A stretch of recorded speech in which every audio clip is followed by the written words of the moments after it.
레위기의 말씀을 계속 같이 공부하고 있습니다. 오늘 11장, 12장의 말씀 같이 나올 텐데요. 우리 지난주 요절 말씀 먼저 한번 읽고 오늘 본문으로 들어가겠습니다. 빛과 어둠이 어찌 사귀며 믿는 자와 믿지 않는 자가 어찌 성간하며 하나님의 성전과 우상이 어찌 일치가 되리요. 우리는 살아계신 하나님의 성전이라. 아멘. 하나님의 성전으로 살아가는 우리들에게 필요한 거룩의 은혜를 우리가 지키기 위해서 어떤 말씀을 따라야 하는가 하는 것을 우리가 계속 공부하고 있습니다. 우리가 지금 이제 오늘부터 다음 시간까지 공부할 레위기의 11장부터 15장까지의 내용은 정결한 것과 부정한 것, 육체적인 외적인 정결에 대해서 이제 말씀하시는 그 규례들을 쭉 우리가 나누게 됩니다. 오늘 특별히 오늘 이제 우리가 같이 나눈 11장, 12장에 정결한 것과 부정한 것, 짐승들 가운데 그리고 사람, 이 두 대상을 통해서 정결한 것 또 부정한 것, 이것을 어떻게 하나님은 나누시는지, 어떻게 구분하시는지, 또 부정한 것을 피하기 위해서 우리는 어떻게 거룩을 지켜야 하는지, 이런 것들을 같이 공부하게 됩니다. 자, 그렇다면 하나님이 11장부터 15장까지 공부 내용의 이제 서론적인 이야기를 몇 가지 나눠보려고 합니다. 왜 정한 것과 부정한 것을 구분하실까? 구분하는 이유가 도대체 뭘까? 특별히 음식을 먼저 구분을 하십니다. 먹을 것과 먹지 말아야 할 것을 구별하고 우리에게 알도록 깨닫도록 가르쳐 주십니다. 왜 음식을 먹을 것과 먹을 수 없는 것을 구분하실까? 이거는 이방인들과 유대인들, 하나님의 백성들 사이에 음식 문화의 차이 때문에 그렇습니다. 이방인들은 짐승이든 이런 걸 먹을 때 구분하지 않습니다. 그냥 아무거나 다 먹는 거죠. 먹을 수 있는 거는. 근데 이제 유대인들은 하나님 그렇게 하지 말라는 것이죠. 하나님의 선택받은 하나님의 백성들은 짐승들, 동물이죠. 이런 것들을 음식으로 삼을 때도 거룩한 것과 하나님이 정한 것과 정하지 않은 것을 구분해서 정한 것을 먹고 정하지 않은 것을 먹지 말라, 이렇게 구별을 해 주셨습니다. 한마디로 이방인과의 구별을 위해서 이렇게 말씀을 하고 있는 겁니다. 또 다른 의미로 이 음식을 이렇게 구별해 주는 이유는 뭐냐면, 하나님의 백성은 본질적으로 세상 사람들과 구별되고 다름을 음식을 통해서라도 보여줘야 한다는 것을 말씀하는 겁니다. 그러니까 거룩한 하나님의 백성의 다름을 이 음식을 먹는 것을 통해서도 구별을 해라. 하나님의 백성과 세상 사람들의 구별성을, 차이성을 이렇게 음식 문화를 통해서도 드러내라 하는 것을 말씀하고 있습니다. 오늘 11장 4절로 45절에 우리가 다시 살펴보고 또 요절 말씀이기도 한데요.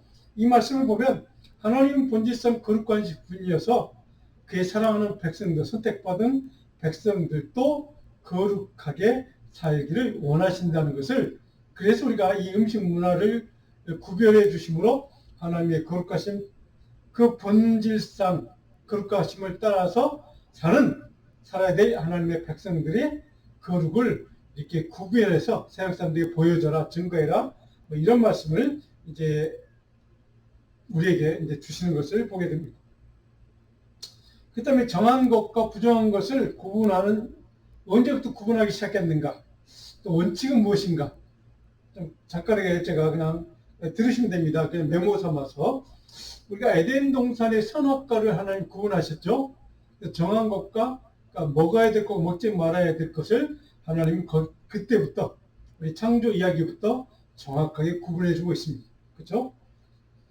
자, 정한 짐승과 부정한 짐승 사이에 구분해 주시는 구분하는, 그러니까 짐승을 정한 것과 부정한 것을 구분하기 시작 언제부터 했을까? 노아 시대입니다. 창세기 7장 2절을 보면 노아의 우리가 홍수 사건 알지 않습니까? 그래서 이 7장 2절에 보면 이렇게 기록되어 있습니다.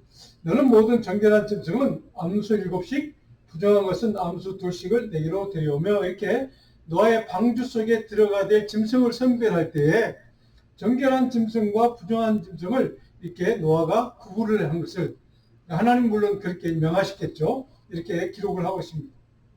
부정한 것은 깨끗 하지 못한 것이라는 뜻이 있습니다.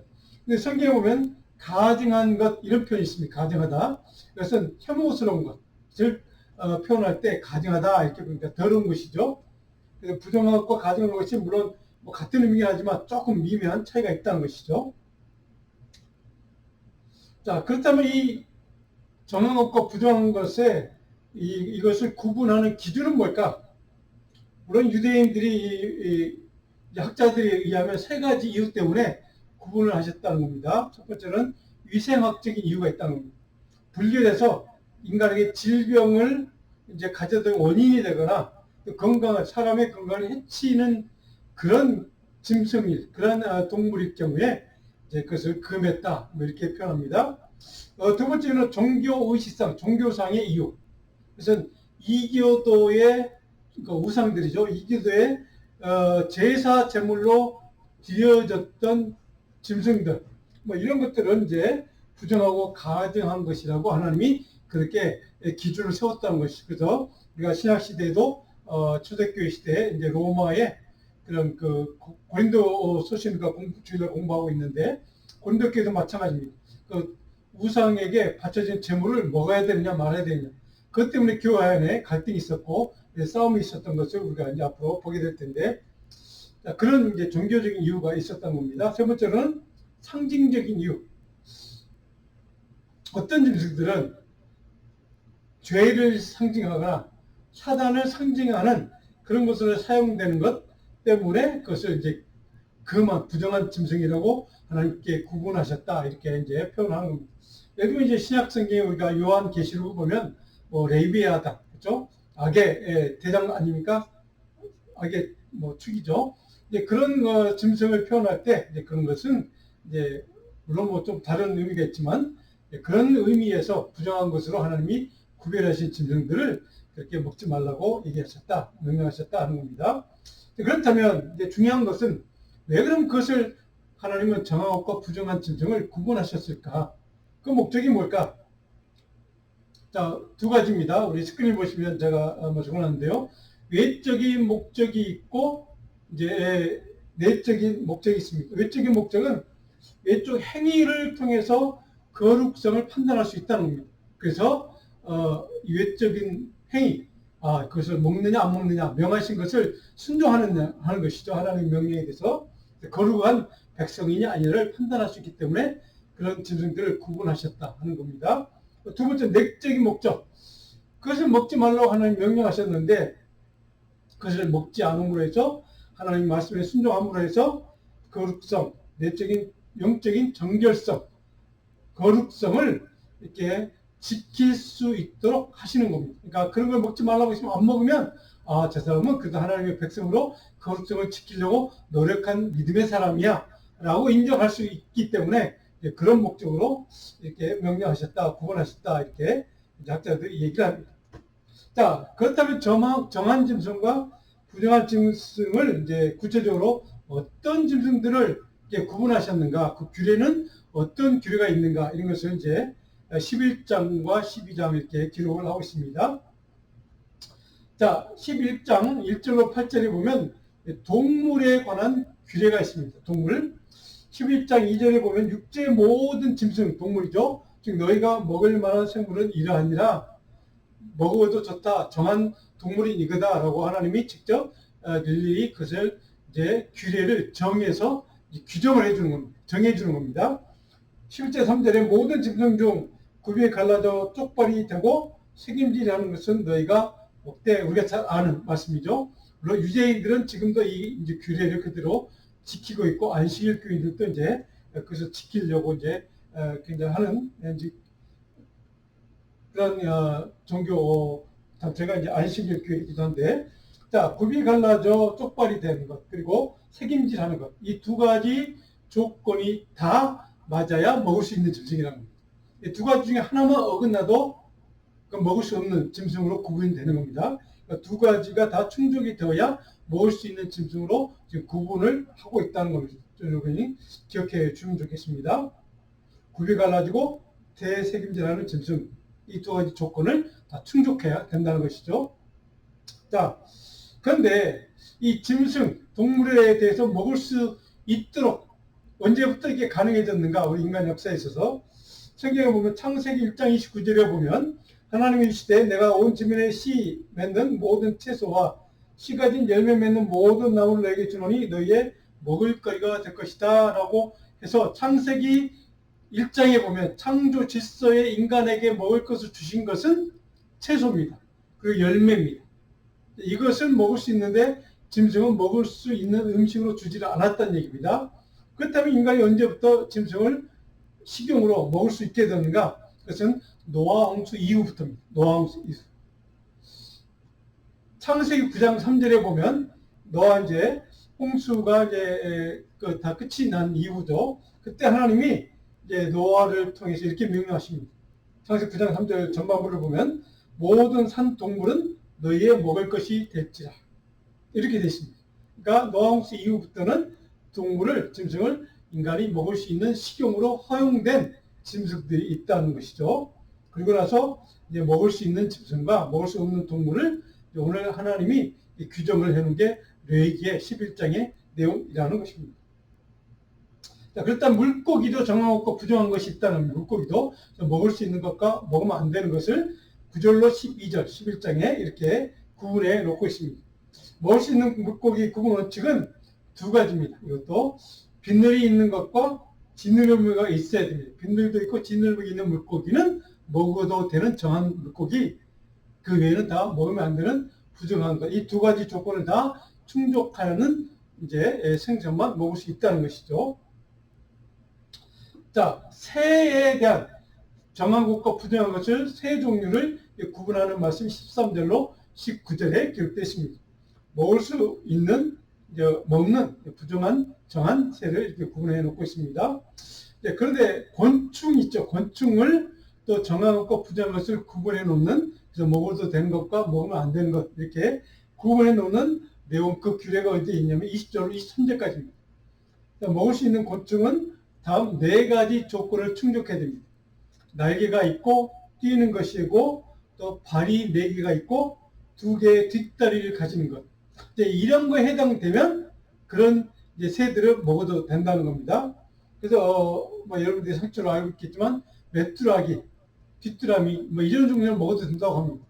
그러니까 메뚜라기는 우리 출애굽기에 보면 메뚜기 그 재앙도 있었잖아요. 10가지 재앙 중에. 근데 이 메뚜기를 그 이후에 출애굽 과정에서 이스라엘 백성들이 메뚜기를 이제 잡아먹는 그런 경우도 있고. 그래서 저는 메뚜기 고기를 이거를 먹어보지는 못했습니다. 어렸을 때 먹는 우리 형도 있었는데 저는 먹어본 적이 없는데 어쨌든 이런 거는 먹어도 강하다. 이런 이제 고충이 있다는 겁니다. 자, 그런데 하나님의 명령 가운데, 규례 가운데 중요하게 생각했던 규례가 있습니다. 11장 24절, 28절의 내용을 보면 부정한 동물의 죽음, 이게 사체죠. 사체에 대한 규례의 명령, 내용이 있습니다. 거기에 보면 27절에 이렇게 말씀하고 있습니다. 27절을 우리 같이 한번 읽어볼까요? 네 발로 다니는 모든 짐승 중 발바닥으로 다니는 것은 다 내게 부정하니 그 죽음을 만지는 자는 저녁까지 부정할 것이며. 자, 모든 그 발바닥으로 다니는 것은 다 내게 부정하니, 그러니까 네 발로 다니는 것 중에 발바닥으로 발바닥입니다. 그러니까 그 죽음을 만지는 자도 저녁까지 부정한 사람이 될 것이다 라고 하는 것을 이렇게 말씀하고 있습니다. 28절에 내려가면 그 죽음을 옮기는 자는, 그러니까 사체를 만지면 그 옷을 빨지니 저녁까지 부정할. 그래서 옷을 빨아서 깨끗하게 해야 그 부정을 이제 씻어낼 수 있다 하는 겁니다. 자, 부정한 동물의, 그러니까 죽음, 사체를 만지는 것도 부정이 될 수 있다는 것을 이렇게 명령을 하고 있습니다. 근데 언제까지인가? 당일날 저녁까지는 부정하다. 그래서 옷을 깨끗이 빨아야 그 부정이 해소될 수 있다. 이렇게 말씀하고 있습니다. 물론 이것은 이생학적인 이유도 있고 또 종교적인 이유도 있을 겁니다. 근데 그 다음에 이제 땅에 기는 곤충, 이제 동물 이런 거에 대한 규례가 29절로 38절까지 좀 길게 규정이 되어 있습니다. 29절에 보면 땅에 기는 길짐승 중에, 그러니까 기는 겁니다. 내게 부정한 것은 이런 것들이 있다. 33절로 내려가면 그것 중 어떤 것이 어느 질그릇에 떨어지면 길 짐승 중에 부정한 것들이 있는데 그 짐승 가운데 하나가 어떤 질그릇이 있는데 그 그릇에 그것이 떨어졌다 할 때는 그 그릇 속에 있는 모든 음식들 이런 것 담겨 있는 모든 것들이 다 부정을 타서 부정하게 된다는 겁니다. 그것을 다 버리고 동시에 그 질그릇 그것을 담고 있던 질그릇도 깨뜨려야 한다는 것을 그렇게 말씀하고 있습니다. 33절에 보니까 그 속에 있는 것이 다 부정하여 지나니 너는 그 그릇을 깨뜨리라. 담고 있는 질그릇도 깨뜨려야 합니다. 왜냐하면 부정 탔기 때문에. 그러니까 그 부정한 것이 거의 닿기 때문에. 자, 이 말씀은 우리가 예레미야에는 그 질그릇과 같은 우리 인간을 비유할 때 질그릇에 비유한 말씀이 있지 않습니까? 이제 그런 말씀을 우리가 비교를 해보면 우리 인간은 그런 질그릇 같은 존재라고 비유했던 것이 그래서 쉽게 이렇게 부정한 것에 닿으면 부정할 수밖에 없다는 것을 이렇게 상징적으로 표현합니다. 그래서 그것을 깨뜨려야 그래서 새로운 하나님의 보이는 능력으로 새로워져야만 새로운 사람이 될 수 있는 거구나 하는 것을 이 말씀을 통해서 우리가 좀 유추를 해볼 수 있는 그런 규정이기도 합니다. 그래서 어느 질그릇과 같은 인간이 그렇게 연약한 존재다. 죄에 쉽게 감염이 될 수 있는 이렇게 부정을 탈 수 있는 존재가 우리 인간이라는 것을 우리는 여기서 이제 좀 생각을 해볼 수가 있습니다. 자, 39절로 40절에 가면 구체적으로 동물의 죽음과 그러니까 사체와 접촉하는 것도 부정한 것이 될 수 있다는 것을 이제 좀 정확하게 설명을 하고 있습니다.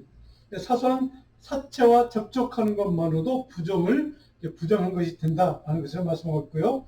그래서 언제까지인가? 그날 당일 저녁 때까지. 그리고 그것을 벗어버릴 수 있는, 정결을 회복할 수 있는 방법은 뭐냐? 옷을 빨아서 정결하게 회복되는 것. 이것을 이제 말씀하고 있습니다. 자, 그렇다면 이제 41절로 47절까지 11장 마지막 단락에 보면 이렇게 하나님이 길게 각 짐승, 바닷가에 있는 생선, 물고기죠. 곤충, 다양한 이 땅에 주신 그것들 가운데 왜 하나님이 부정한 것과 정한 것을 이렇게 나누고 구분하셨을까? 도대체 이런 규례를 주신 목적은 무엇일까? 44절을 보시면 이렇게 기록되어 있습니다. 나는 여호와 너희의 하나님이라. 내가 거룩하니 너희도 몸을 구별하여 거룩하게 하고. 자, 거룩한 하나님이기 때문에 너희도 하나님의 백성인 너희도 몸을 구별해라. 외적인 육신을 거룩하게 구별하는 삶을 살라는 겁니다.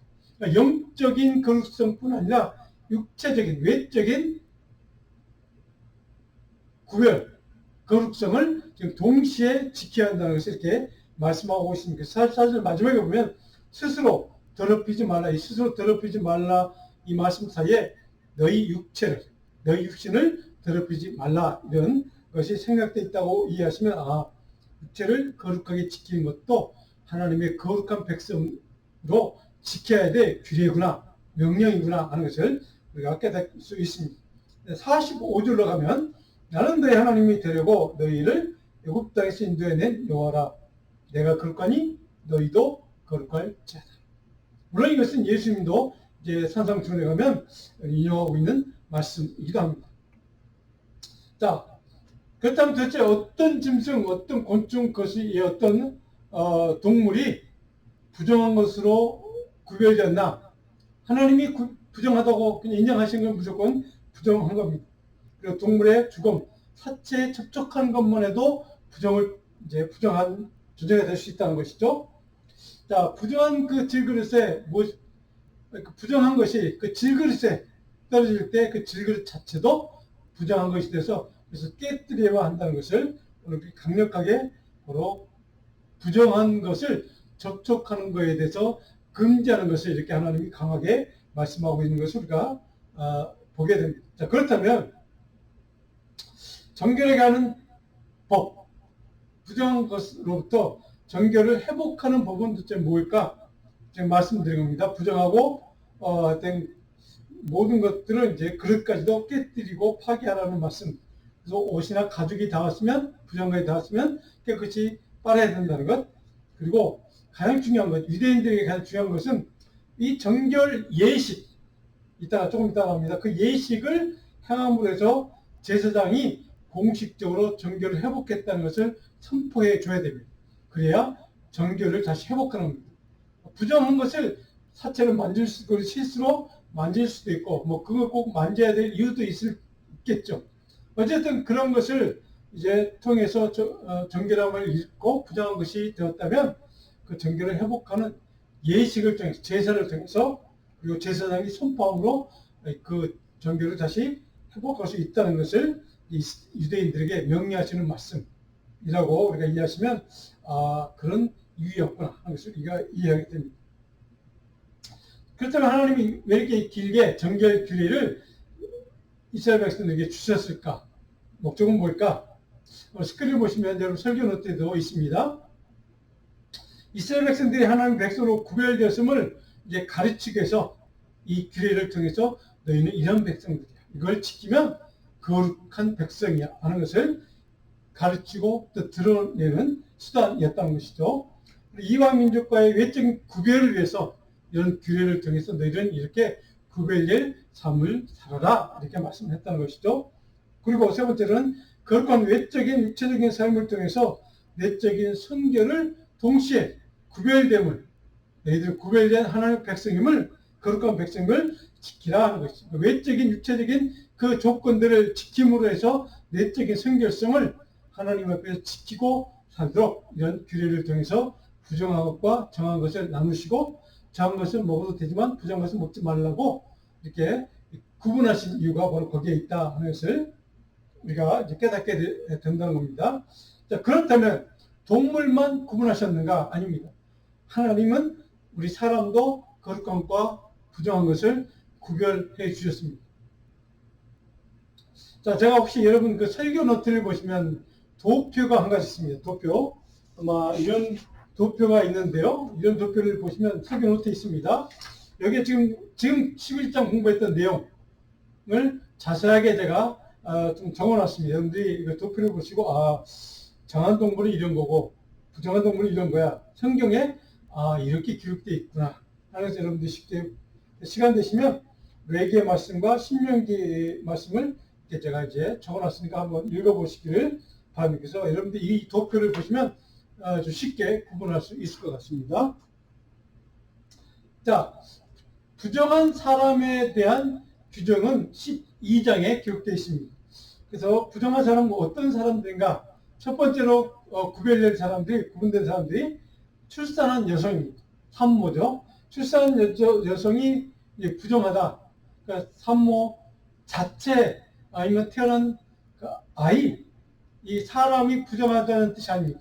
그 출산의 과정을 통해 산모에게 부정이 탔다는 것이죠. 그래서 그것을 정결하게 회복해야 한다는 의미에서 산모, 출산 여성이 부정한 것으로 구별이 되고 있습니다.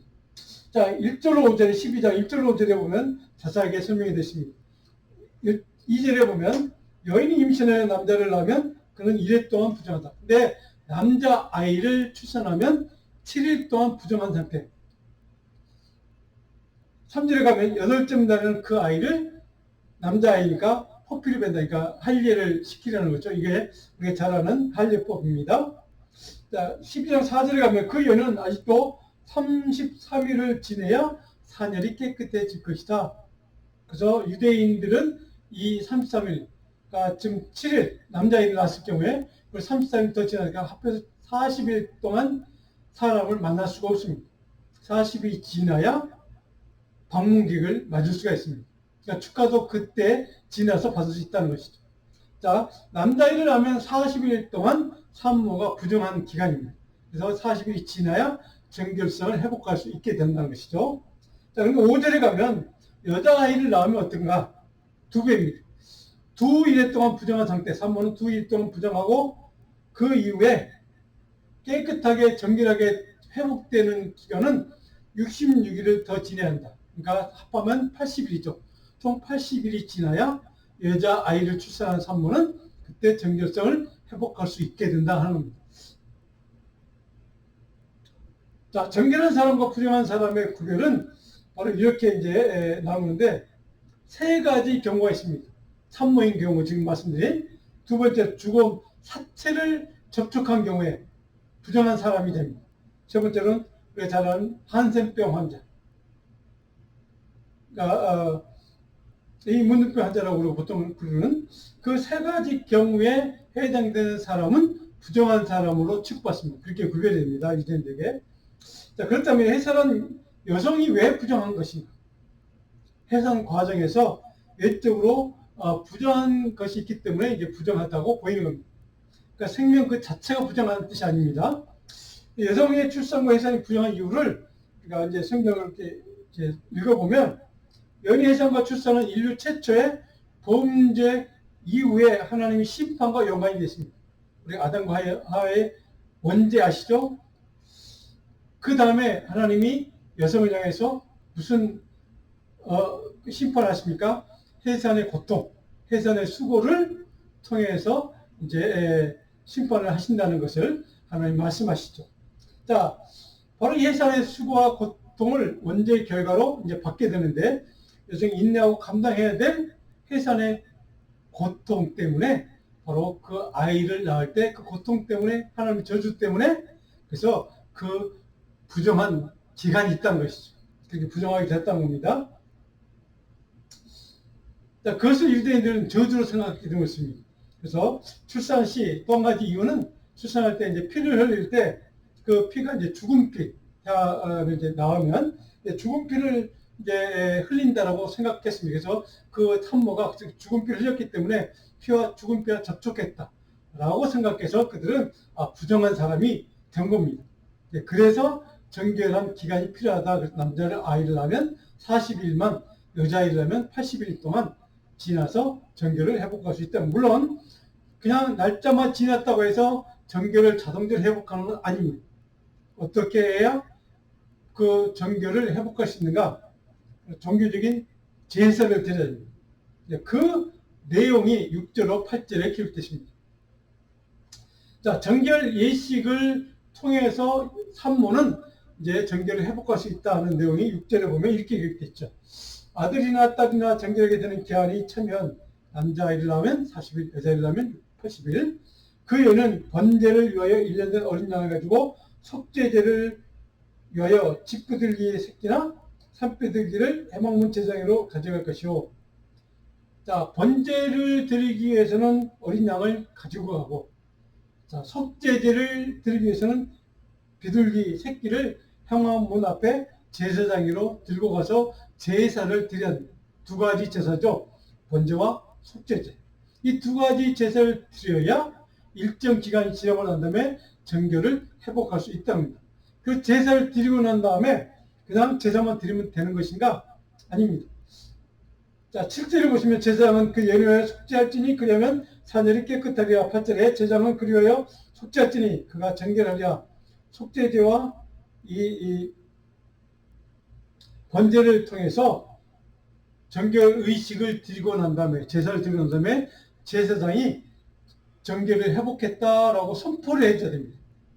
그것이 되어야 비로소 정결을 회복할 수 있답니다. 그래서 제사장에 나가서 보이고 내가 정결을 기간이 지나면 제사를 드리고 왔습니다. 그럼 번제와 속죄를 제사장이 드리고 난 다음에 선포를 해주는, 너는 이제 정결을 회복했다라고 선포를 해주는 그 선포가 있어야 정결이 마침내 이제 회복된다 하는 것을 우리가 볼 수 있습니다. 자, 오늘 이 본문 말씀을 통해 11절과 12절 말씀을 통해 우리가 배울 수 있는 영적인 교훈들 몇 가지를 제가 적어놨습니다. 여기 설교노트에 다 있습니다. 우리 스크린을 보시고 우리 한번 천천히 읽어볼까요?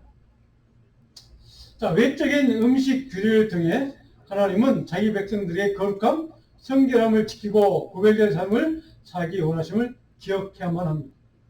두 번째로 희생제물 대제사장을 통로로 해서만 우리 죄를 사함받고 용서함 받았듯이 영원한 대제사장이신 중보자이신 예수 그리스도께서 우리 죄를 용서하시고 구원하기 위해서 십자가에서 흘리신 보혈의 은혜를 또 그의 사랑을 우리는 기억해야만 합니다.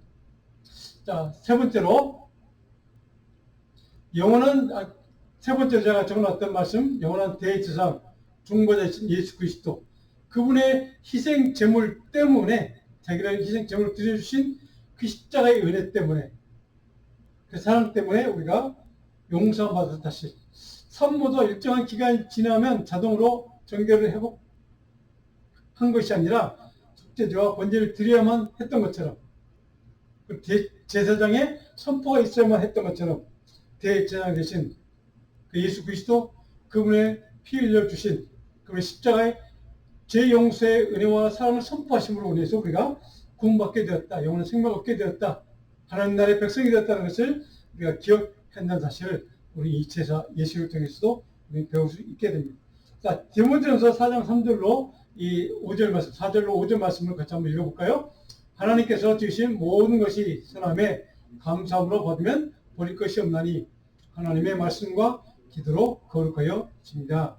그러면 신약 시대에는 와서 이제 우리가 정한 것과 부정한 것을 구분했던 유대인들과 달리 신약 시대는 이제 저렇게 바뀐다는 것을 다음 시간에 제가 말씀같이 나누려고 합니다.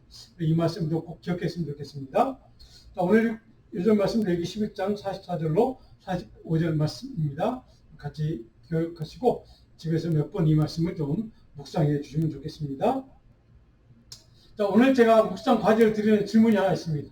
설교를 때 있습니다. 일주일 동안 이 질문을 꼭 마음속에 담고 오늘 말씀을 생각하시면서 우리 교훈을 생각하시면서 다시 한번 우리가 깊이 묵상하면 좋겠습니다. 당신의 삶은 하나님의 자녀로 거룩하게 스스로 구별하고 하나님의 거룩성을 회복하는 성화의 삶을 살고 있는가? 굉장히 중요한 주제입니다. 한 주간 동안 깊이 묵상할 수 있기를 바랍니다. 기도하겠습니다.